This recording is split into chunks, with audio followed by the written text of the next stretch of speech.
अस्सलाम वालेकुम नाज़रीन, प्रोग्राम इकॉनमी इन फोकस के साथ मैं हूं आपका मेज़बान Baqar Abbas Jafri. Some important developments are taking place. ख़ास तौर पे प्राइवेट सेक्टर को अगर देखें तो बहुत सारी इंटरनेशनल एयरलाइंस जो पहले पाकिस्तान से छोड़ के जा चुकी थी अब पाकिस्तान में आना शुरू हो गई हैं। हम देख रहे हैं कि प्राइवेट सेक्टर कंपनीज़ के साथ इंटरनेशनल एयरलाइंस के मर्जर्स हो रहे हैं। लुफ्थांसा की मिसाल ले लें, और एक बड़ा प्राइवेट सेक्टर का ग्रुप पार्टनरशिप के साथ पाकिस्तान में एयरलाइंस मुतारिफ करा रहा है। दैट इज़ टू से कि पाकिस्तान में इंटरनेशनल इन्वेस्टर और टूरिस्ट ट्रैवल ये बढ़ता जा रहा है, और इसको देखते हुए डिमांड फोरकास्टिंग यही कहती है कि पाकिस्तान इंटरनेशनली भी ग्रेजुअली खुलेगा। कोविड के बाद आहिस्ता आहिस्ता हम देख रहे हैं कि डिमांड इनफ्लो आना शुरू हो गया है। And then second important thing is कि पाकिस्तान की जियो स्ट्रेटिजिकली जो लोकेशन है, और ख़ासतौर पे अफगानिस्तान में डेवलपमेंट्स के बाद पाकिस्तान एक बहुत ही इंपॉर्टेंट बफर जोन के तौर के ऊपर उभर के सामने आया है, जहाँ रीजन की जितनी निगोसिएशंस हो रही हैं अफगानिस्तान को लेके, सेंट्रल एशिया को लेके, then Pakistan becomes a central point right now कि वहाँ पे एक इंटरनेशनल फ्लो भी बने, एक मोमेंटम भी बने। इसके साथ साथ अगर हम देखें तो लास्ट वीक या पिछले 10 से 12 दिनों के अंदर 2 इंपॉर्टेंट IPOs हुए। एयरलिंक का IPO हुआ जो कि पाकिस्तान की तारीख में प्राइवेट सेक्टर का सबसे बड़ा IPO बताया जा रहा है। उसके साथ साथ सबसे तेज़ तरीन IPO भी पाकिस्तान में हुआ जो कि ऑक्टोपस डिजिटल का था। तो दैट इज़ टू से कि पाकिस्तान के अंदर जो कैपिटल रेजिंग है वो अब स्टॉक मार्केट के थ्रू होना शुरू हो गई है। और ख़ासतौर पे ऑक्टोपस डिजिटल की अगर बात कर लें तो 27 टाइम्स ओवर सब्सक्राइब्ड हुई इसकी बुक बिल्डिंग।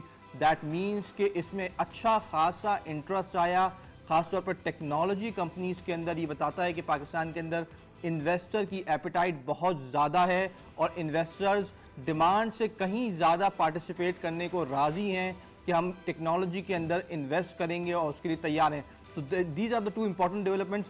अगर कुछ हमारे नाज़रीन कंज्यूमर फाइनेंसिंग के ट्रेंड्स हम आपसे शेयर कर सकें, बिकॉज पाकिस्तान में एक और नया मोमेंटम बन चला है। अगर आप देखें पिछले 12 महीनों के अंदर तो आप अपनी स्क्रीन पे देख रहे हैं कि consumer financing, personal loans, house financing और ऑटो फाइनेंसिंग तीनों रिकॉर्ड लेवल पे इंक्रीज कर रहे हैं। दैट इज़ टू से कि इंडस्ट्री की डिमांड कंटिन्यूसली 3 सेक्टर्स के अंदर, ख़ासतौर पे जो कंज्यूमर सेक्टर है, हाउस होल्ड में कंस्ट्रक्शन सेक्टर है और ऑटो सेक्टर है, इन तीनों की डिमांड कंसिस्टेंटली ड्राइव हो रही है। और ये सारे लोन आपको बताते हैं कि लोगों ग्रेजुअली जो है वो बैंकिंग सिस्टम के थ्रू लोन लेके इन चीज़ों को परचेज कर रहे हैं। Now the $1 million question is कि यहाँ से क्या पर्सनल इनकम इनकी मेंटेन हो पाएगी? हम जिस बुल साइकिल के अंदर हैं क्या उसका मोमेंटम बरकरार रहेगा? Because if the momentum continues तो आप इसको पे बैक कर सकते हैं, लेकिन अगर मोमेंटम ढीला पड़ता है या मांद पड़ता है तो दैट इज टू से कि NPLs ग्रो होंगे यहाँ से। So again a good start as well, but a point that you need to look at is कि यहाँ से आपको पर्सनल इनकम ग्रो करनी है, जॉब अपॉर्चुनिटीज ग्रो करनी है। हमारे साथ बहुत ही एक्सक्लूसिव पैनल ऑफ गेस्ट मौजूद है प्रोग्राम में। मैं अपने राइट से तारुफ कराना चाहूँगा मियां जाहिद साहब, जो कि प्रेसिडेंट है पाकिस्तान बिजनेसमैन इंटेलेक्चुअल फोरम के। बहुत ही ज़्यादा एक्सक्लूसिव इंसाइट रखते हैं बिजनेस स्ट्रैटेजी के ऊपर, सेक्टोरल ग्रोथ के ऊपर, और बहुत सारे फोरम्स पे इंटरनेशनली भी पाकिस्तान को रिप्रेजेंट कर चुके हैं। बहुत बहुत शुक्रिया सर प्रोग्राम में शामिल होने का। Then we have with us very senior journalist Salik Majeed sahab, जो कि इकॉनमी को भी कवर करते हैं, पॉलिटिकल अफेयर्स को भी कवर करते हैं और अपनी खरी खरी आरा के लिए बड़े मशहूर हैं। बहुत बहुत शुक्रिया सर प्रोग्राम में शामिल होने का। Then we have with us none other than doctor Salman Ahmed Sheikh साहब, जो कि इकोनॉमिस्ट है, खासतौर पर इस्लामिक फाइनेंस के ऊपर, इस्लामिक फाइनेंशियल सिस्टम के ऊपर और ओवरऑल इकॉनमी के जो की इंडिकेटर्स हैं उनको बहुत गहरी नज़र रखते हैं उसके ऊपर, और जानते हैं कि किस इंडिकेटर को हिला के आप इकॉनमी को लॉन्ग टर्म सस्टेनेबल पाथ पे डाल सकते हैं। बहुत बहुत शुक्रिया प्रोग्राम में शामिल होने का। सबसे पहले जाहिद साहब आपकी एक क्विक फीडबैक लेना चाहूँगा, then will move forward. How do you see economy right now, key indicators? देखिए माशाल्लाह मैं समझता हूँ कि पाकिस्तान की इकॉनमी जो है उसमें ग्रो कर रही है। और पहले जो हम बात करते हैं कि पिछले साल 1.3 था, इस साल 3.94% की फोरकास्ट है या प्रिडिक्शन है, तो मैं समझता हूँ कि इस हवाले से ग्रो कर रही है। दूसरा, आपने जो भी कंज्यूमर मार्केट की बात की, तो चूँकि फॉरेन इनफ्लोज हमारे पास तकरीबन $30 बिलियन के रहे पिछले साल, और इस साल हो सकता है थोड़े से और भी बढ़े, तो वो जो फॉरेन रेमिटेंस आ रही है जितनी भी, वो आ रही है सारी इंडिविजुअल्स के पास। तो जब वो इंडिविजुअल्स के पास आती है तो वो फिर जाके गाड़ी में इन्वेस्ट करते हैं, घर में इन्वेस्ट करते हैं, शॉपिंग करते हैं, इस तरह की चीज़ें लेते हैं। तो उसकी वजह से हमारी जो कंज्यूमर मार्केट है वो भी ग्रो हो रही है और उसकी वजह से लोगों में या इंडस्ट्री उससे फिर रिपरकशन में इंडस्ट्री में डिमांड आ रही है, तो इस वजह से इंडस्ट्री भी हैप्पी है और ऑल दो सारी चीज़ें ठीक चल रही हैं। मैं समझता हूँ कि ये सब चीज़ें इसके साथ साथ कंस्ट्रक्शन इंडस्ट्री जो है वो भी इसी वजह से ग्रो कर रही है कि एक तो गवर्नमेंट उसमें मनी पंप इन कर रही है और दूसरे एक गरीब आदमी को एक जो प्राइम मिनिस्टर का विजन था कि लोगों को 50 लाख घर देने या पता नहीं 50 करोड़ घर देने कितने, तो वो एक विजन था प्राइम मिनिस्टर का और उसके लिए उन्होंने बड़ी मेहनत भी की और उसकी वजह से जो स्कीम बनी है और उसकी वजह से लोगों को काफ़ी उसमें सहूलत मिल रही है और काफ़ी उसकी वजह से जो कंस्ट्रक्शन इंडस्ट्री है उसमें खासा बूम आ रहा है और डिमांड आ रही है और उसमें लोग बड़े हैप्पी हैं कंस्ट्रक्शन इंडस्ट्री में। अच्छा, अब कंस्ट्रक्शन इंडस्ट्री जब आपकी चलती है तो उससे तकरीबन 40-42 इंडस्ट्रीज जो है, लाइट इंडस्ट्रीज जो हैं वो चलती हैं, तो ओवरऑल ये बेहतर है। इसी तरह अगर हम एक्सपोर्ट की बात करते हैं तो एक्सपोर्ट आल्दो के हमारा जो टारगेट था अगस्त का उससे हमारा टारगेट अचीव नहीं हुआ, लेकिन पिछले साल के मुकाबले में हमारी एक्सपोर्ट्स जो हैं वो कोई 40% ज़्यादा हुई हैं, तो ये भी एक गुड साइन है। अच्छा, जब आपकी एक्सपोर्ट्स बढ़ती हैं, एक थोड़ी सी अगर एग्जांपल लेंगे, पिछले साल को $3 अरब की हमारी एक्सपोर्ट्स बढ़ी। वो $3 अरब ज़ाहिर मार्केट में आया ना, पाकिस्तानी मार्केट में एक्सपोर्टर्स के पास आया, एक्सपोर्टर से फिर आगे ट्रैवल किया, तो वो उसकी वजह से भी एक ओवरऑल मार्केट में एक अच्छा इम्पैक्ट आया।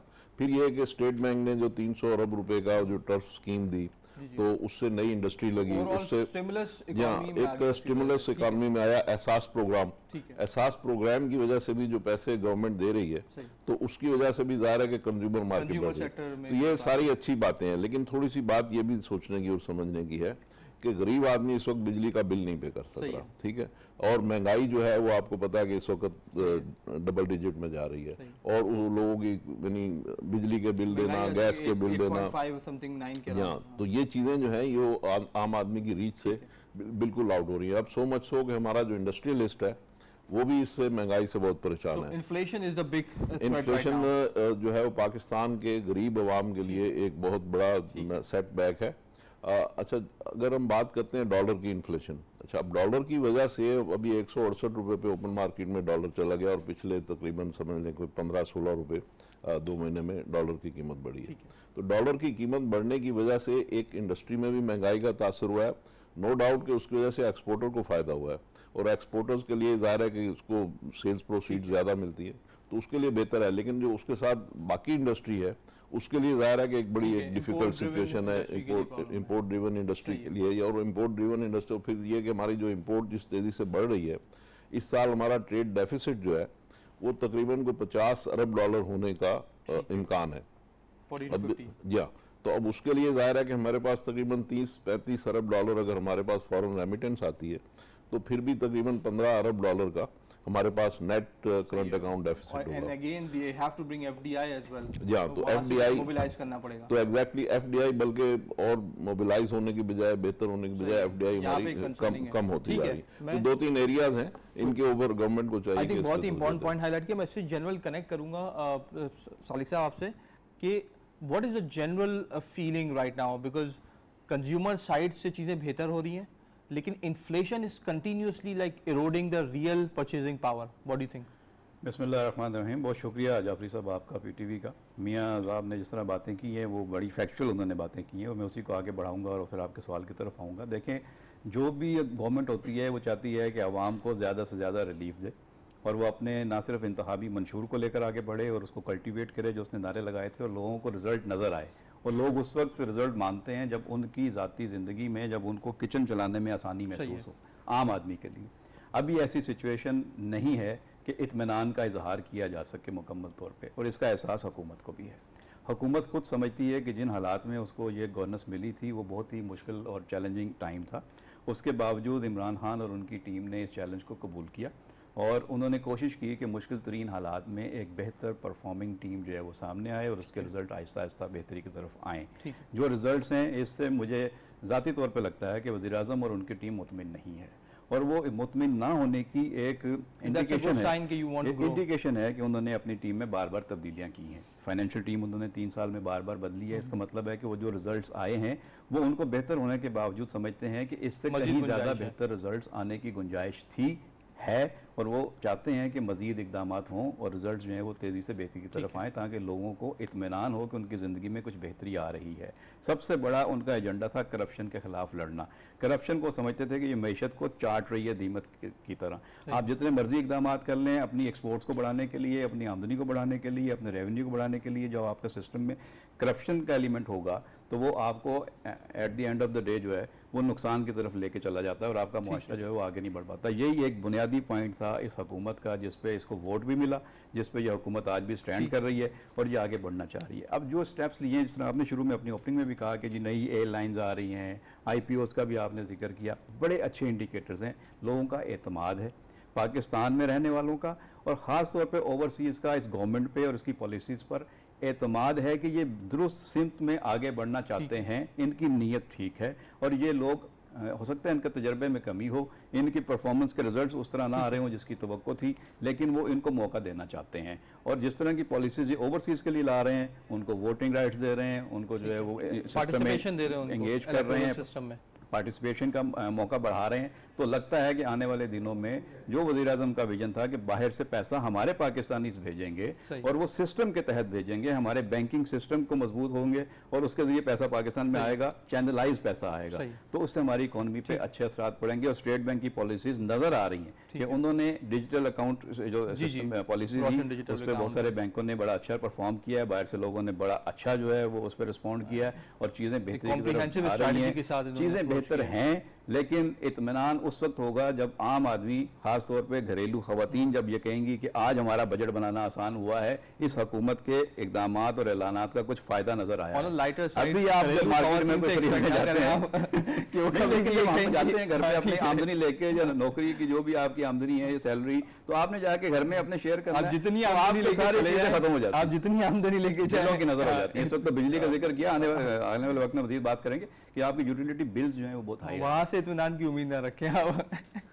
जी सर, सलमान साहब आप थोड़ा डाइसेक्ट करिए क्योंकि आपकी इकोनॉमिक इनसाइट्स बड़ी अच्छी हैं। Fiscal policy and monetary policy, इस हुकूमत ने कुछ की आके रिफॉर्म्स की हैं मॉनेटरी साइड के ऊपर भी और फिस्कल साइड के ऊपर भी। Are you satisfied with the reforms? Because उसमें दो इंपॉर्टेंट चीज़ें थी खासतौर पर मॉनेटरी पॉलिसी के अंदर कि उन्होंने एक्सचेंज रेट को मार्केट ड्रिवन कर दिया, दे once increased the interest rates, stabilized the economy, and then started decreasing the interest rate and then propelled the growth. Are you satisfied with the monetary tool, the way State Bank has monitored it and the way it has managed it? Your opinion, professional opinion, then I'll take the feedback. Yes. Overall अगर देखा जाए तो मैं समझता हूँ कि हमारी जो पॉलिसी है उसमें जितना हमारे पास रूम था उसके लिहाज से हमने बेहतर फैसले किए हैं। जहाँ ज़रूरत थी सब्सिडीज़ की तो हमने टारगेटेड सब्सिडीज़ दी हैं, टारगेटेड सब्सिडीज़ इंटरेस्ट रेट पे दी हैं। हमने टारगेट किया कि जो सेक्टर्स ऐसे हैं कि जिनको ज़रूरत है फाइनेंसिंग की, हमने उनको सब्सिडाइज रेट पे फाइनेंसिंग के लिए भी उनको मराद दी। अगर हम देखें फाइनेंशियल इंक्लूजन बहुत बेहतर हुई है। इसके अलावा डिजिटल जो पेमेंट्स हैं वो बहुत ज़्यादा ग्रो हुई हैं। इंटरेस्ट रेट अगर आप देखें तो उसको बहुत अरसे तक अभी तक हमने 7% पे रखा हुआ है, जो कि इकनॉमी के लिए बहुत बेहतर एक चीज़ साबित हुई और जिसकी वजह से हमने देखा कि डिमांड में इंक्रीज़ आई है, स्पेशली ऑटोमोबाइल सेक्टर में, सीमेंट सेक्टर में, कंस्ट्रक्शन रिलेटेड सेक्टर्स में। तो ये सारी चीज़ें तो बहुत पॉजिटिव हैं। अब इन्फ्लेशन हमें बढ़ती हुई नज़र आ रही है और अब जो मॉनेटरी पॉलिसी आएगी 20 सितंबर को, तो अब ये देखना है कि क्या हम इस इंटरेस्ट रेट को मज़ीद इस लेवल तक रख पाते हैं या हमें शायद इंटरेस्ट रेट को थोड़ा बढ़ाने की ज़रूरत पड़े। What do you expect? मैं ये समझता हूँ कि अभी भी हमें इंटरेस्ट रेट को इसी लेवल पे रखना चाहिए और हमें सप्लाई साइड जो एडमिनिस्ट्रेशन है उसको बेहतर करने की ज़रूरत है। वहाँ से हमें मार्केट इम्परफेक्शंस को इम्प्रूव करके जो की कमोडिटीज़ हैं उनकी प्राइसेस को चेक करने की ज़रूरत है, क्योंकि जिस तरह बात हुई कि आम आदमी हर तरह की ज़रूरियात की जो चीज़ें हैं उनके बढ़ने से मुतासिर नहीं होता, कुछ चीज़ों में उनके पेन पॉइंट ज़्यादा हैं। तो अगर हम कैटर कर पाते हैं, मिसाल के तौर पे जो फूड इन्फ्लेशन है उसको अगर हम कैटर कर पाते हैं या अगर हम सब्सिडाइज्ड टैरिफ स्ट्रक्चर लेके आ सकते हैं अपने इलेक्ट्रिसिटी में या दूसरे और एनर्जी प्रोडक्ट्स में, तो इस तरह से हम आम आदमी को रिलीफ दे सकते हैं। आई थिंक इलेक्ट्रिसिटी के रेट तो अक्टूबर से सुनने में आ रहा है कि रैशनलाइज मजीद होंगे। हाँ, मगर अगर आप देखें तो एक पॉजिटिव न्यूज़ ये भी आई कि हमने अब एफिशिएंसी को इम्प्रूव करने की तरफ अब तवज्जो दी है और अभी जो एक डेवलपमेंट हुई थी कि अगर हम एक टेक्नोलॉजिकल इम्प्रूवमेंट लेके आते हैं और उससे अगर हमारी मॉनेटरी पॉलिसी के हिसाब से आप समझते हैं कि yes the government has taken the right steps और ख़ासतौर पर जो नए स्टेट बैंक के गवर्नर थे उन्होंने बहुत ही की मेजर्स लिए हैं जिन्होंने टर्न अराउंड किया है फाइनेंशियल इंक्लूजन, डिजिटल इकोनॉमी को फ़रोग देने में। Is that correct? Yes, I would say so. और स्पेशली जिस तरह से उन्होंने जहाँ पे ज़रूरत थी सब्सिडाइज क्रेडिट की, और जिस तरह से उन्होंने सब्सिडाइज क्रेडिट प्रोवाइड किया, ब्लैंकेट सब्सिडीज़ नहीं बल्कि टारगेटेड सब्सिडीज़, तो उसकी वजह से यकीनन इकोनॉमी में काफ़ी इंप्रूवमेंट आई। ठीक है जाहिर साहब, यही सवाल आपसे, how do you think the monetary policy has been manage so far? State bank ने किस तरह से एक्ट किया है? एंड देन जो टारगेटेड सब्सिडीज और लोन की बात की गई है, इसमें एसएमईज तक अभी तक बहुत ही कॉम्प्रिहेंसिव वे में हम पहुंच नहीं पाएंगे। Why is that so? Why have we not been able to convince banks to develop a mechanism whereby we can facilitate SMEs? Sir ji देखिए जी, बात यह है कि मैं गवर्नर स्टेट बैंक को डेफिनेटली एक्नॉलेज करूंगा कि 13% या 13.25% जो मार्कअप रेट था उसको वो कम करके 7% पे लाए। आल्दो के गवर्नर साहब ने ही उसको 13% पे लेके गए थे और उसमें उन्होंने बड़ा रेजिस्ट भी किया था और हमारी उनसे बड़ी बहस मुबाहिसा होता था कि आप इसको कम करें। लेकिन आप देखिए कि हमारा स्टांस ठीक था बिजनेस कम्युनिटी का, कि जब हम ये कहते थे कि इसको आप कम करें, तो जब कम किया तो आप देखिए कि मार्केट में एक स्टिमुलस आया और अभी तक वो स्टिमुलस चल रहा है। मैं तो बल्कि ये सजेस्ट करता हूं कि आप इसको 7% को भी और 1% 2% कम कीजिए। आप उसके नतीजे में आप देखेंगे रोजगार के मौके बेतहाशा बढ़ेंगे। लोगों को देखें, इन्फ्लेशन एक चीज है और हम अपनी जबान में अगर बात करें, कारोबारी जबान में, महंगाई। जी। अच्छा, महंगाई की दो रीजन है। इन्फ्लेशन जो है वो एक प्योर इकोनॉमिक टर्म है, ठीक है। महंगाई जो है बड़े वाइड स्प्रेड उसके मीनिंग है। अब महंगाई जो है वो क्यों है? महंगाई एक बैड गवर्नेंस की वजह से भी है। सप्लाई साइड की जो भी बात की इन्होंने, अगर आप सप्लाई ज्यादा रखेंगे, बर्डन रखेंगे, तो उसके नतीजे में जो होर्डिंग और जखीरा अंदोजी और मार्केट मेल प्रैक्टिसेस होती हैं वो ऑटोमेटिक खत्म हो जाएंगी। तो हमारी गवर्नमेंट को ये चाहिए कि जैसे वीट है, वीट की जितनी डिमांड थी इन्होंने 10,000 टन कम इंपोर्ट की, चीनी की जितनी डिमांड थी उससे 5-10 हज़ार टन कम इंपोर्ट की। अगर आप 10,000 टन ज्यादा इंपोर्ट कर लेते तो ये महंगाई ना होती। ये इस तरीके से जो बैड इल ट्रेड प्रैक्टिसेस हैं ये ना हो पाती। तो बात ये है कि इसमें अभी तक हमारे प्राइम मिनिस्टर जो कुछ करना चाहते हैं, जो उनकी अवाम के साथ कमिटमेंट है, जो उनकी विजन है, जो जिस तरीके से हम देखते हैं कि प्रोएक्टिवली जिस तरीके से उस चीज़ों को देखते हैं, मगर उनकी टीम में मैं समझता हूँ कि उस तरह से उनके साथ ताउन नहीं किया जा रहा। अब उसमें अगर आपकी जो गवर्नेंस है उसको आप ठीक कर लें तो ये महंगाई 1-2% तो वैसे ही कम हो सकती है। आप सप्लाई साइड को ठीक कर लें, मार्केट मैकेनिज्म को ठीक कर लें, मिडल मैन का जो रोल है उसको थोड़ा बहुत आप फाइन ट्यून कर लें, तो ये चीज़ें ऑटोमेटिकली आपकी ठीक हो जाएंगी। अब रह जाती है बात जो प्योर इकोनॉमिक टर्म में हम बात करते हैं इन्फ्लेशन की। तो इन्फ्लेशन में कुछ चीज़ें जो हैं वो गवर्नमेंट के बिल्कुल कंट्रोल में है ही नहीं। तो उसका हल क्या है? उसका हल यही है कि आप लोगों को रोजगार दें।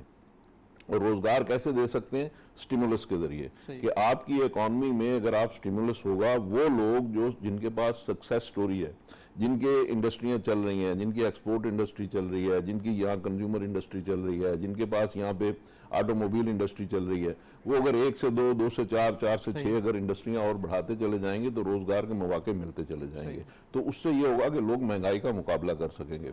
बिजली की अगर हम बात करते हैं तो इस वक्त आपकी तकरीबन 200 से 250 अरब रुपए की बिजली चोरी है साल की, और 200-250 अरब रुपए ही बिजली लाइन लॉसेज की जाया हो रही है। तो 400-500 अरब रुपए का तो हम सिर्फ बिजली में, यानी मैं और आप सब टैक्स दे रहे हैं, बिल दे रहे हैं, बिजली बन रही है और बिजली बनने के बाद चोरी हो जाती है या लाइन लॉसेज में जाया हो जाती है। तो इन चीज़ों को हमें रोकना चाहिए। फिर इसी तरीके से जो कॉर्पोरेट सेक्टर में जो हमारा गवर्नमेंट सेक्टर जो है उसमें जो लॉसेज हो रहे हैं पब्लिक सेक्टर ऑर्गेनाइजेशन में, उसको हमें प्लग करना चाहिए। तो मैंने इसका हिसाब लगाया था, ये तकरीबन $20 अरब साल का तो सिर्फ हम इन चीज़ों में नुकसान कर रहे हैं, जो अर्निंग करने के बाद जो हम ये चीज़ें वेस्ट कर देते हैं हमारी मैनेजमेंट दुरुस्त ना होने की वजह से।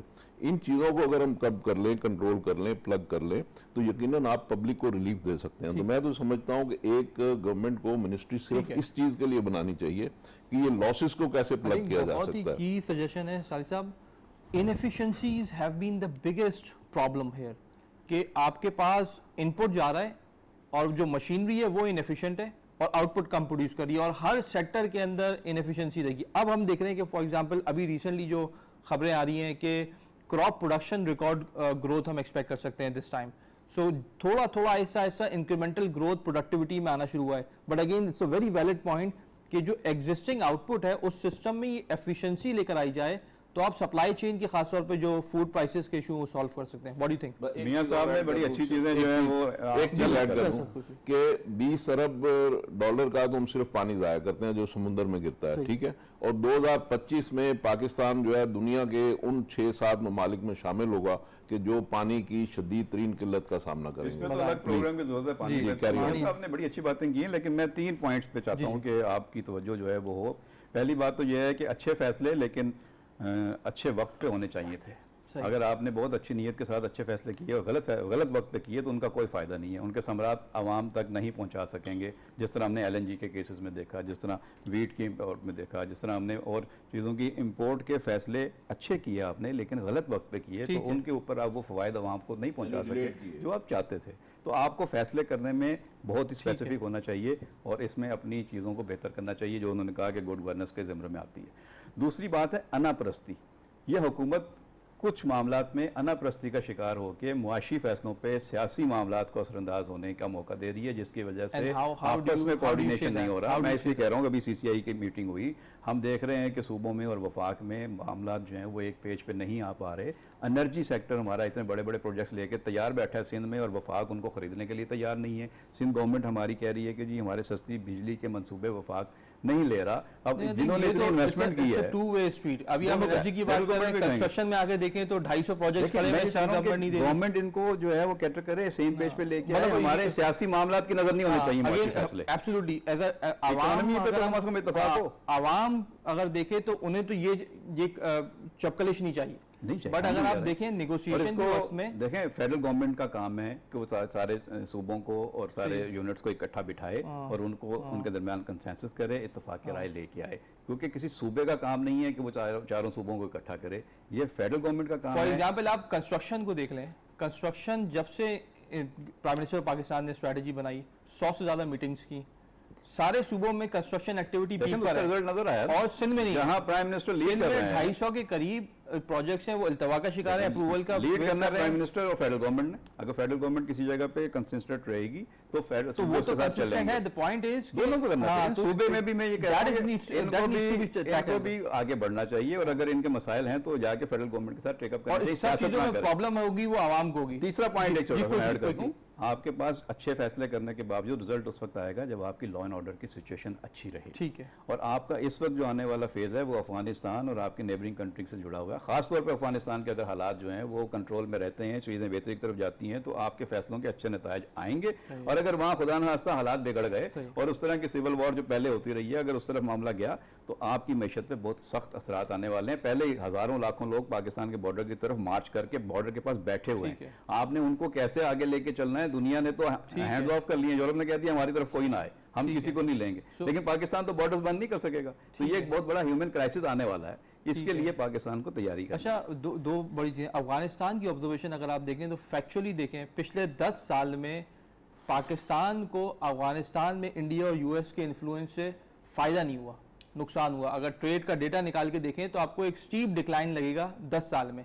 यहाँ से businessman are thinking something different. मतलब साफी एक तरह से सोच रहे हैं, बिजनेसमैन आज सोच रहे हैं कि एक स्ट्रॉन्ग डिमांड साइड प्रेशर आएगा पाकिस्तान से एक्सपोर्ट का towards Afghanistan. Door of opportunities absolutely.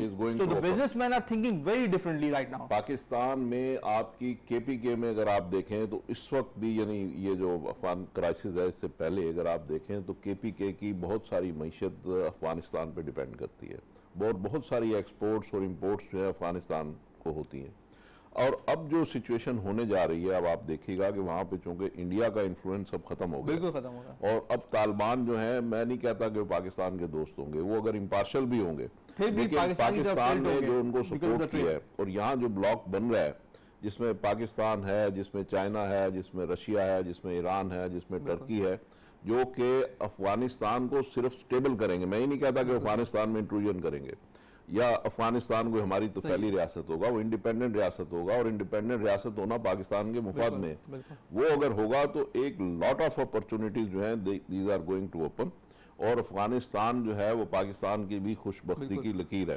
और उसके साथ जो साउथ एशियन जो स्टेट्स हैं उनके साथ भी हमारे तिजारती रवाबत बहाल हो जाएंगे। और अमेरिका का जहां तक ताल्लुक है अमेरिका के देखें, उनके एक अपने प्रॉब्लम्स हैं कि जो उनकी एक थिंकिंग है, एक अपना उनका अप्रोच है, वो 20-22 साल वहाँ पे रहे हैं और आखिर फिर यहाँ से बड़ा हजीमत के साथ यहाँ से निकले।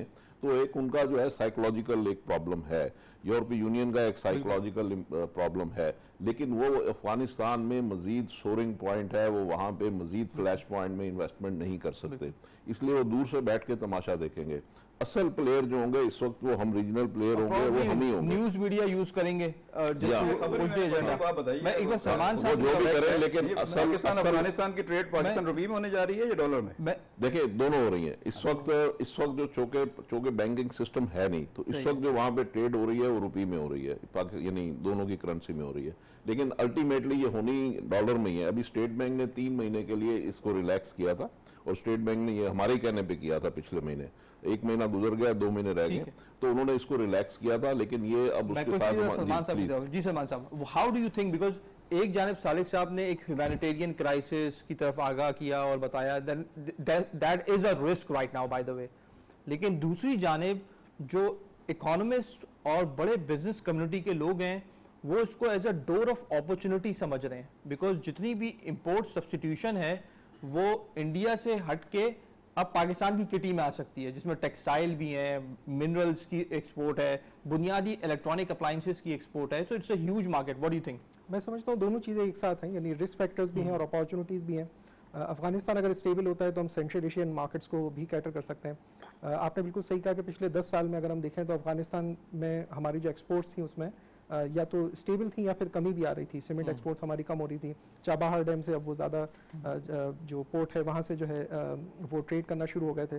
तो अब जाहिर है अगर अफगानिस्तान स्टेबल होता है तो वी हैव अपॉर्चुनिटीज़, मगर हमें ये भी देखना होगा कि अफगानिस्तान में जो डिमांड थी उस डिमांड की परचेजिंग पावर उनको एड से मिल रही थी। अब अगर वहाँ एड कम आती है, फॉरेन डायरेक्ट इन्वेस्टमेंट कम होती है, तो फिर जाहिर है कि हमारी प्रोडक्ट्स की डिमांड उनकी अपनी डोमेस्टिक एग्रीगेट डिमांड से तो जनरेट नहीं हो पाएगी। डोमेस्टिक तो डिमांड वैसे भी नहीं होगी, बिकॉज जितना रशिया, चाइना, ईरान और ये तमाम तर ममालिक मिल के वहाँ पे फाइनेंशियली उसको स्टेबल करेंगे। ऑब्वियसली वो डोमेस्टिक डिमांड से तो आप they can not buy anything right now, बिल्कुल, क्योंकि रिजर्व्स भी उनके ब्लॉक कर दिए हैं, तो वो वहाँ से तो नहीं आएगी। दैट रैशनल सेंस ये कहता है कि वहाँ से तो नहीं आएगी, लेकिन अगर आएगी तो फर्स्ट सेलर कौन होगा अफगानिस्तान को, दैट्स द की पॉइंट कि पहले कौन सेल करेगा। बिल्कुल, अभी तक आवर इन्फ्लुएंस जी अगर अभी तक हम देखें तो हमने जो अपनी डिप्लोमेसी रखी है वो बहुत मुनासिब है। हम इंटरनेशनल कम्युनिटी का भी इंतजार कर रहे हैं कि वो क्या अप्रोच लेते हैं अफगानिस्तान के बारे में, तो अभी तक बड़ी प्रूडेंट अप्रोच हमने रखी हुई है and we are trying to avail the opportunities that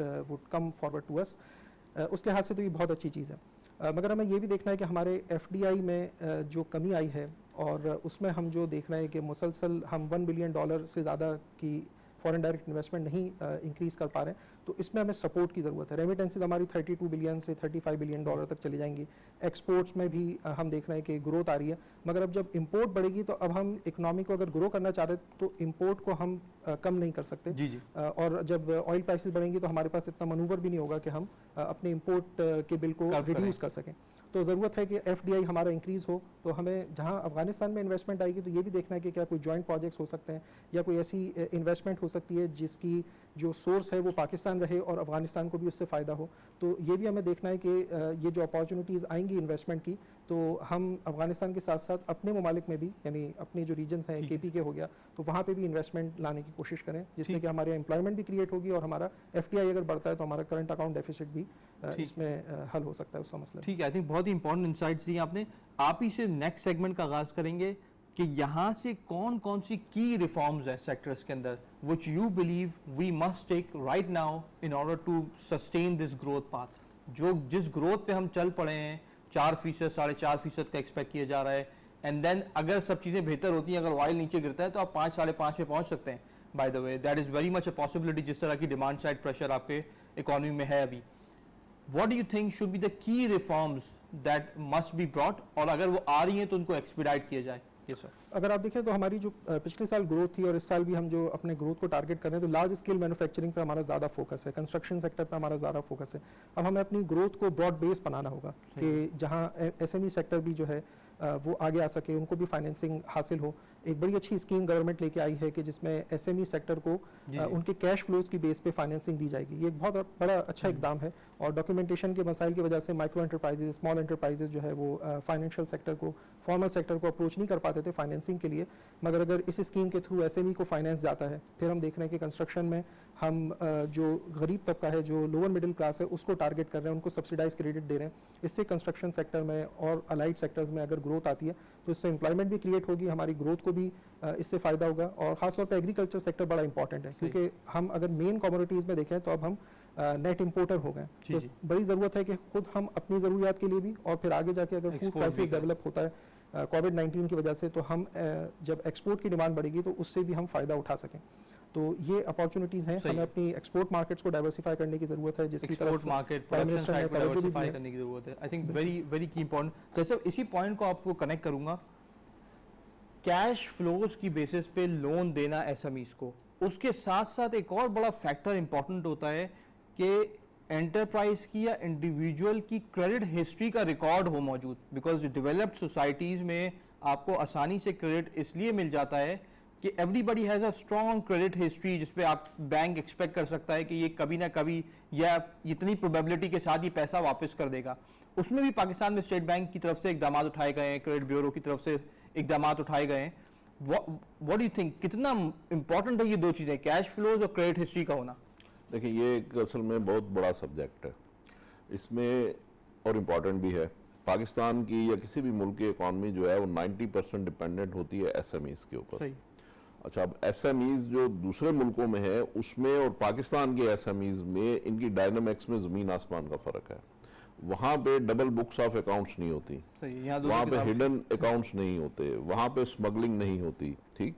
where as के पाकिस्तान में स्मगल्ड गुड्स जो है मार्केट में गलत है, ठीक। वेयर एज के पाकिस्तान में डबल बुक्स ऑफ अकाउंट्स हैं। फिर ये है कि पाकिस्तान में जो 90% आपकी बिजनेस कम्युनिटी है जो कि एसएमई पे मुश्तमिल है, वो डरती है एफबीआर से कि जी अगर हम उसमें ऑफिशियल बुक कीपिंग करेंगे तो हमें एफबीआर से वो डरते हैं, इसलिए वो किसी भी सिस्टम और किसी भी मैकेनिज्म में आते नहीं।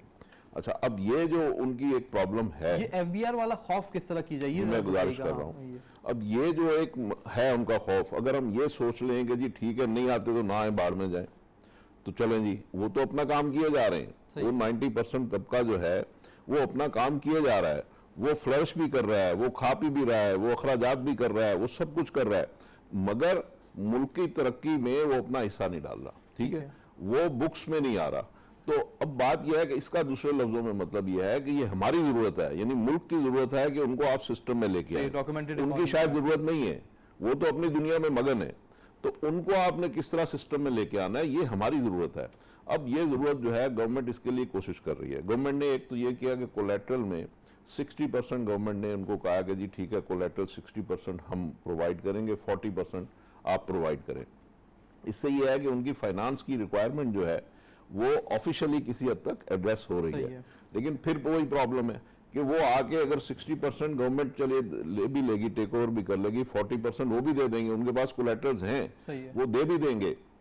लेकिन अगेन वो चाहते हैं कि उनके जो रिकॉर्ड्स हैं, उनकी जो बुक्स हैं, उनके जो एक्चुअल ट्रांजैक्शंस हैं, वो गवर्नमेंट को पता ना चले, ताकि गवर्नमेंट को उनको टैक्स ना देना पड़े। अच्छा, टैक्स भी मुख्तलिफ बहानों से विद होल्डिंग टैक्स की शक्ल में वो टैक्स भी दे रहे हैं, लेकिन अगेन वो सिस्टम में नहीं आना चाहते।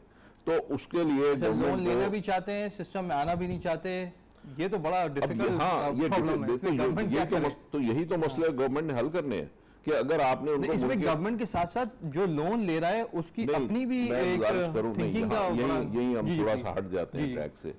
लोन लेना देना उनका मसला नहीं है, वो अपनी लाइन में मगन है, उनको लोन वोन ना दे आप, ठीक है।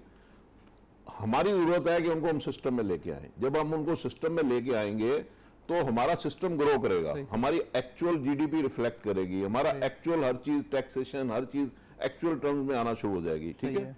तो उसके लिए हमें क्या करना है, और वो लोग जो आज के एसएमईज हैं कल के वो कॉर्पोरेट बनेंगे, और हमें इसी वजह से हमारा कॉर्पोरेट बन नहीं पा रहा। हमें इसका मतलब है कि हमारी अशद जरूरत है कि उनको हम सिस्टम में लेके आए। अब उसको सिस्टम में लाने के लिए हमें उनका एफबीआर का 2-4 साल 5 साल उनका खौफ दूर करना होगा। आज हम लोग जो बैठे हैं आपके सामने, हम पिछले 50 साल से एफबीआर के साथ डील कर रहे हैं। ठीक है, हमें एफबीआर, हमें भी 100 नोटिस आते हैं एफबीआर से, और हमारा भी सांस ऊपर का ऊपर और नीचे का नीचे रह जाता है। ठीक है, लेकिन हम यूज्ड टू हो गए हैं, हमारे पास वकील हैं, हमारे पास स्टाफ है, हम उसको कन्फ्रंट करते हैं। ठीक है, अब यही चीज अगर एक यही प्रैक्टिस जो है, एक जिस बंदे का एक्सपोजर नहीं है एफबीआर के साथ, उसको जब नोटिस आता है तो वो तो उसके लिए तो हार्ट अटैक हो जाता है। इसलिए जरूरत इस चीज की है कि उनको 2, 4, 5 साल कोई ब्रीदिंग स्पेस इस तरह से दी जाए कि उस सिस्टम में इन भी हो जाए, और आप उनके साथ कोई एडीआरसी का जो मैकेनिज्म था उसको थोड़ा सा लिबरल करके, यानी अल्टरनेट डिस्प्यूट रेजोल्यूशन, कि अगर इस तरह की कोई चीजें रेजोल्यूशन को आसान बनाया जाए, उनको कोई ब्रीदिंग स्पेस दी जाए, ताकि उनको ये पता हो। सॉरी, बड़ी जरूरी बात, देखिए एफबीआर का एक सिस्टम ये है कि अगर मैंने कोई, मेरे हिसाब में डिस्क्रिपेंसी आ रही है ना 1 लाख रुपए की, तो मुझे नोटिस आएगा 1 करोड़ रुपए का। ठीक है, ये चीज जो है इसको किस तरह ठीक करना है। और अभी हमने एफडीआई की भी एक बात की थी, इसी से लिंक है, तो रियलिस्टिक नोटिसेस आए प्री। हाँ, इसलिए हमारे पास क्यों नहीं आती एफडीआई? हमारे पास एफडीआई इसलिए नहीं आती कि हमारे यहाँ जस्टिस सिस्टम के ऊपर फॉरेन इन्वेस्टर को ट्रस्ट नहीं है, इसलिए कि यहाँ 10-10, 20-20 साल लगते हैं। जब बाहर से कोई बंदा आएगा तो मुझसे ज्वाइंट वेंचर करेगा, मेरा उसका झगड़ा हो जाएगा, जब झगड़ा होगा तो कोर्ट में 25 साल तक काम नहीं होगा और फैक्ट्री सील हो जाएगी। ठीक है, तो हमें इस चीज को ठीक करना है, और इसके साथ साथ जो एफबीआर के नोटिसेज हैं इनको रैशनलाइज करना है कि जब ये पता चले कि भाई 1 लाख की चीज थी तो आपने 1 करोड़ रुपए का नोटिस इन्फ्लेट करके क्यों बनाया। ये चीजें अगर हम ठीक करेंगे तो फिर हमारा ये जो तबका है जो एसएमई वाला, इनमें बड़ी रेजिलियंस है। आई थिंक बहुत ही की पॉइंट्स आपने हाईलाइट किए। एक साइड तो आपने कवर कर दी, लेकिन जो आपने ये बात कही कि उन्हें सिस्टम में नहीं आना, अगर जब आप एसएमई की जितनी एसोसिएशंस के पास जाएं, वो पहला जवाब करते हैं कि वो इसकी नफी करते हैं, बोलते हैं हमें सिस्टम में आना है, हमें लोन चाहिए। सो एसएमईज आर सेइंग कि हमें लोन चाहिए, हमें लोन लेना है, लेकिन बैंक्स हमें प्रोवाइड नहीं कर रहे। अब इसमें आ जाइए, वो एक दूसरी तरह के कारोबारी लोग हैं जो कि बोलते हैं हमें पैसा बहुत है हमारे पास। मैं गुजारिश कर, एसएमई की जो डेफिनेशन है ना वो भी फॉल्टी है। वो तो आपने 2-3 प्रोग्राम में पहले बता चुके हैं। वो फॉल्टी क्यों है? उसका डेफिनेशन से इस बिहेवियर का ताल्लुक क्या है? फर्क है सर। बात यह है कि एसएमई में हम उस बंदे को बोलते हैं, मीडियम उसको बोलते हैं जिसके पास 100 एम्प्लॉई हो, जिसके पास 20 करोड़ रुपए का टर्नओवर हो, जिसके पास इसी तरह की और भी चीजें। तो बात यह है कि वो बंदा और एस यानी स्मॉल, दोनों में जमीन आसमान का फर्क है। तो इन चीजों को भी हमें दुरुस्त करना है। इसीलिए बैंकों ने उसके लिए कमर्शियल की टर्म रखी हुई है, उन्होंने एक कमर्शियल अलग सिस्टम बनाया हुआ है। डिमांड फ्रॉम एसएमई, मैं कह रहा हूँ कि एसएमई से डिमांड है। एसएमई में एक्चुअली देखें, आज मैं अगर एसएमई हूँ, मैं अपनी दुनिया में मगन हूँ, मैं खुश हूँ, मैं खा पी रहा हूँ, मैं कमा रहा हूँ, ठीक है, मैं ग्रो नहीं कर रहा, मैं ग्रो उस रेट से नहीं कर रहा जिस रेट से हमें इस मुल्क को चाहिए। ठीक है, उसके लिए क्या है कि मेरे साथ कोई फाइनेंशियल इंस्टीट्यूशन जुड़ेगी, मेरे साथ दूसरे इदारे जुड़ेंगे, मेरी इनवॉइस में किसी को दूंगा तो उसमें इनपुट मिलेगा, तो मैं सिस्टम में आऊँ। मैं टेंडर्स में तब आ सकता हूँ, टेंडर बिजनेस में गवर्नमेंट को माल तब बेच सकता हूँ कि जब मैं प्रॉपर रजिस्टर्ड हूँ। ठीक है, तो उसके लिए मुझे गवर्नमेंट देगी ना स्पेस। जब गवर्नमेंट मुझे स्पेस देगी, जैसे हम अंडर 19 की टीम को सिखाते हैं, सिखा के फिर उसको लाते हैं, एक नेशनल टीम में लाते हैं, तो इसी तरीके से अगर हम इन लोगों को सिखाएंगे, इनका खौफ दूर करेंगे, इनके लिए ट्रेनर कोचिंग देंगे, इनको ट्रेनर देंगे, तो ये लोग आगे आएंगे और आपके मुल्क की तरक्की में हिस्सा डालेंगे। इंपॉर्टेंट पॉइंट की तरफ सलमान आपकी तरफ आना चाहूंगा। एसएमईज को लोन देना, करंटली हमने देखा कि फाइनेंस मिनिस्टर ने भी इसकी तरफ इशारा किया, बहुत दफा ये बोला कि बैंक्स जो हैं वो उनकी जो लैंडिंग है वो स्क्यूड है, एक तो बड़े कॉर्पोरेट्स की तरफ और फिर कुछ शहरों की तरफ, बिग इंडस्ट्रीज की तरफ, जहां कोलैटरल रिक्वायरमेंट पूरी है। जो पसमानदा इलाके हैं वहां लैंडिंग भी नहीं है और वहां पे बहुत ज्यादा जो है ना इंकरेजमेंट भी नहीं है, हालांकि वहां से डिपॉजिट बहुत ले रहे हैं। इस एनॉमली को किस तरह सॉल्व की जाए? बिल्कुल आप सही कह रहे हैं कि एसएमई सेक्टर जो है बहुत ज़्यादा या तो इनफॉर्मल सेक्टर पे या बैंकिंग पे ही डिपेंड करता है। कैपिटल मार्केट को तो अभी बड़ी बड़ी कॉर्पोरेशंस भी एक्सेस नहीं कर पा रही है, तो बड़ा ज़रूरी है कि एसएमई सेक्टर को फाइनेंशियल एक्सेस हो, खासतौर पे क्रेडिट सर्विसेज के लिए। जब हम फाइनेंशियल इंक्लूजन की बात करते हैं तो हमारे जहन में ये आता है कि डिपॉजिट साइड पे अगर हम उनको फैसिलिटेट कर दें कि वो अपनी इन्वेस्टमेंट्स या अपनी सेविंग्स जो है प्लेस कर सकें, तो वहाँ तक तो हम फैसिलिटेट कर पाते हैं उन लोगों को भी जो पसमानदा इलाकों से ताल्लुक रखते हैं। मगर जब बात आती है कि जब उनको फाइनेंसिंग की जरूरत है तो उनके पास इतना एवेन्यू, पैसे लेने के लिए रेडी हैं, देने के लिए रेडी नहीं। बिल्कुल, इसमें एक बहुत अच्छी तजवीज़ ये हो सकती है कि जो गवर्नमेंट ट्रेजरी बिल्स इशू करती है या जो पब्लिक से वो बोरोइंग करती है, अगर उसमें पब्लिक को भी पार्टिसिपेट किया जाए तो फिर बैंक्स पे प्रेशर होगा कि वो फिर सिर्फ गवर्नमेंट इन्वेस्टमेंट्स पे रिलाई नहीं कर सकते, उनको स्मॉल डिनोमिनेशन टी बिल्स निकाले थे 5-5 हज़ार के, लेकिन किसी बैंक ने उसको प्रमोट ही नहीं किया जी, वो एकदम फिजल आउट हो गए। अब आप डायरेक्टली पार्टिसिपेट कर सकते हैं टी बिल्स में, लेकिन आपको पता ही नहीं है जी, क्योंकि जाहिर है कि एक क्राउडिंग आउट इफेक्ट है। अगर हम इसकी तरफ जाएंगे तो फिर बैंक का जो सोर्स ऑफ रेवेन्यू है कि वो गवर्नमेंट ट्रेजरीज में इन्वेस्टमेंट करके बैंक आपसे ये बोले कि उसमें तो मैं सूद कमाता हूं, आपने डायरेक्ट उनको दे दिया जी। तो इसमें ज़रूरत है कि हम इन्वेस्टर अवेयरनेस भी क्रिएट करें ताकि बैंक्स जो है इस बारे में कंपेल्ड हों कि उनको प्राइवेट सेक्टर को भी फाइनेंस करना है और वो अपना ज़्यादा रेवेन्यू जो है प्राइवेट सेक्टर से ही जनरेट करें। इसमें इस्लामिक बैंकिंग में बहुत ज़्यादा पोटेंशियल है, वहाँ लिक्विडिटी भी है और हम देखते हैं कि उसमें जब एसेट बैक्ड फाइनेंसिंग प्रोवाइड की जाती है तो एसएमई सेक्टर उनके लिए बहुत ही यूजफुल एवेन्यू हो सकता है। आई थिंक बहुत ही की डिस्कशन है। साहिब, how do you summarise it? आपने सुना, इकोनॉमिक व्यू भी देखा, एसएमई का भी देखा, how do you summarise this? देखें, बुनियादी चीज़ है टैक्स नेट को बढ़ाना। जब तक आप लोगों को टैक्स नेट में नहीं लाएंगे, आप अपनी इकॉनमी को ग्रो नहीं कर सकेंगे और आप अपने जो अखराजात हैं उनको भी आप कम नहीं करके आप लोगों को रिलीफ नहीं दे सकेंगे। तो क्रेडिबल बनाना पड़ेगा सिस्टम को। हुकूमत अगर अपने इदारों को क्रेडिबल बनाएगी तो लोग टैक्स नेट में आना चाहते हैं और उसके लिए एक बेहतरीन आपके पास रोल मॉडल है, सक्सेस मॉडल है SRB, सिंध रेवेन्यू बोर्ड है। उसने FBR से ही सिंध रेवेन्यू बोर्ड ने काम शुरू किया था। FBR के निस्बत जो पैसे सिंध को मिलते थे, अब SRB खुद 150 अरब रुपए जो है वो जमा कर रही है। तो इसी तरह का सिस्टम पंजाब में भी अब इवॉल्व हो रहा है, KPK में भी हो रहा है, दीगर सूबों में भी यही रोल मॉडल अगर आगे बढ़ाएंगे, आप एफिशिएंट IBA के MBA के लड़कों को लेके लड़कियों को काम देंगे तो पुराने लोगों से आप जो लोग एतमाद नहीं कर रहे, उनके पास सरकारी इदारों में नहीं जाना चाहते, उनके नोटिस से तंग हैं, जिस तरह इन्होंने कहा बिजनेसमैन तंग है, हमारे पास भी नोटिस आते हैं, वकला जाते हैं, सारी चीज़ें। तो नई टीम, यंग ब्लड, उनको लाएं, करप्शन से भी जान छूटेगी, नए आइडियाज़ के साथ बेहतर एटमॉस्फेयर में उनको काम करने का मौका दें और FBR में रिस्ट्रक्चरिंग करें। अभी जो हालात हैं वो बहुत भयानक हैं, बेरोज़गारी बढ़ रही है, बहुत सारे इदारों से सुई गैस, PSO, स्टील मिल, बहुत बड़े पैमाने पर लोगों को निकाला गया है और आने वाले दिनों में खदशा है कि मजीद लोगों को निकाला जाएगा। तो हुकूमत को ये मामला जो है इनको एड्रेस करना होगा। ये भी तो बात रोजगार देना है, रोजगार छीनना नहीं है। इनएफिशिएंट हमारे पास जो एम्प्लॉयमेंट है वो भी एक बड़ा एक इशू है जो कि पिछले सालों में बिल्ड होता चला गया है। अगर आपको किसी भी ऑर्गेनाइजेशन को एफिशिएंट बनाना हो तो sometimes you have to right size.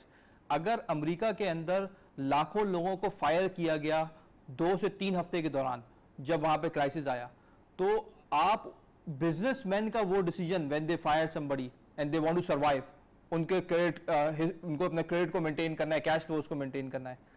Pakistan में हर चीज पॉलिटिसाइज हो जाती है, ये भी बड़ा इशू है। वो तो अपॉइंटमेंट भी आपकी पॉलिटिकल हुई थी, इसलिए ये सारी चीजें जो है वो नजर आती हैं कि जी इनएफिशिएंसी है। और वही फिर वो लोग आगे जो गवर्नमेंट निकालती है वो बुरी बनती है क्योंकि उसे अगले इलेक्शन में भी जाना होता है। Sir, I'm running short of time। जी, बैंकिंग और टेलीकॉम में हमने जब देखा प्राइवेटाइजेशन हुई तो आप देखें कि साइज ऑफ द मार्केट भी इंक्रीज होता है और उसमें प्रोडक्शन भी ज़्यादा होती है, एम्प्लॉयमेंट भी ज़्यादा क्रिएट होती है और डिमांड भी ज़्यादा क्रिएट होती है। तो अगर हम प्राइवेटाइजेशन की तरफ जाते हैं जो अभी हमारा विजन है, तो उससे मैं समझता हूँ कि इन्वेस्टमेंट भी ज़्यादा आएगी लॉन्ग टर्म में और एम्प्लॉयमेंट भी ज़्यादा क्रिएट होगी। और फिर ये जो प्रॉब्लम है कि हम एक ही लॉस मेकिंग एंटरप्राइज पे ज़्यादा से ज़्यादा इन्वेस्टमेंट किए जाते हैं और फिर उनके लॉस करते हैं, कैपिटल एफिशिएंट फॉर्म में ट्रांसफर हो, एफिशिएंट एवेन्यूज में ट्रांसफर हो। On that note, Salman Ahmed Sheikh साहब, बहुत बहुत शुक्रिया प्रोग्राम में शामिल होने का। Salik Majeed sahab, it was wonderful talking to you. Mian sahab, it's always great talking to you, आपकी इनसाइट्स हमें मिलती रहती हैं। नाज़रीन, प्राइम मिनिस्टर ऑफ पाकिस्तान ने कंसिस्टेंटली एफर्ट किया है कि ख़ास तौर पे पाकिस्तान के फॉरेन एक्सचेंज रिजर्व किसी तरह मुस्तहकम हो, उसके साथ साथ एक्सपोर्ट ड्रिवन स्ट्रैटेजी अपनाई जाए कि मुख्तलिफ सेक्टर्स के अंदर आप कैपेसिटी बिल्डिंग करें।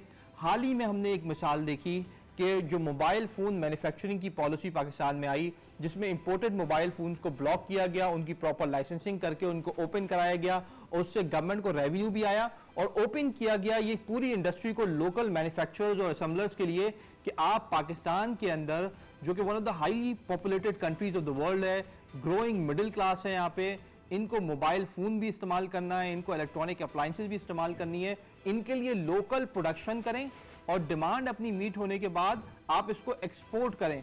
तो अब उसके नतीजे में हमने देखा कि पाकिस्तान की तारीख का सबसे बड़ा IPO भी हुआ एयरलिंक का, उसके साथ साथ एक्सपोर्ट का टारगेट भी सेट हुआ है अराउंड $1 बिलियन का कि पाकिस्तान से मोबाइल फ़ोन्स और इलेक्ट्रॉनिक अप्लाइंसेस, खासतौर पर मोबाइल फ़ोन डिवाइसेस एक्सपोर्ट भी होंगी। इसी तरह की पॉलिसीज़ के लिए हर सेक्टर के अंदर प्राइम मिनिस्टर ऑफ पाकिस्तान ने फोकस किया हुआ है। There are various issues in multiple sectors, coordination के इशूज हैं। सालिक साहब ने बड़ा राइटली पॉइंटेड आउट किया कि जो वफाक और सूबों के दरमियान कोऑर्डिनेशन है वो बेहतर ना होने की वजह से एक ह्यूज इनएफिशिएंसी गैप है जिसकी वजह से इकोनॉमिक ग्रोथ हैम्पर हो रही है। अगर सिर्फ कंस्ट्रक्शन में देखें तो 1 ट्रिलियन रुपीस से ज़्यादा के प्रोजेक्ट्स सिर्फ सिंध के अंदर इल्तवा का शिकार हैं। तकरीबन 250 प्रोजेक्ट्स ये बनते हैं सिर्फ इसलिए कि अप्रूवल नहीं मिला, बहुत सारी लीगल कवानीन के प्रॉब्लम्स हैं उसके अंदर, and then this is causing a huge damage to the economy. But इसके बावजूद प्राइम मिनिस्टर ऑफ पाकिस्तान ने कंसिस्टेंट एफर्ट लिया और देखा कि कहां कहां हम पुश कर सकते हैं, किन किन सेक्टर्स में हम पुश कर सकते हैं, और वहां पे पॉलिसीज भी आ रही हैं। रिफाइनरी की पॉलिसी रिसेंटली अनाउंस हुई, फिर हम देख रहे हैं कि टेक्सटाइल को ग्रो कर रहे हैं, इंडस्ट्री की पॉलिसी आना बाकी है। That is something that we need to focus on. नाज़रीन, इसके साथ ही हमारे प्रोग्राम का वक्त खत्म हुआ चाहता है। अपने मेज़बान बाकर अब्बास जाफरी को इजाज़त दीजिए। अल्लाह हाफिज़।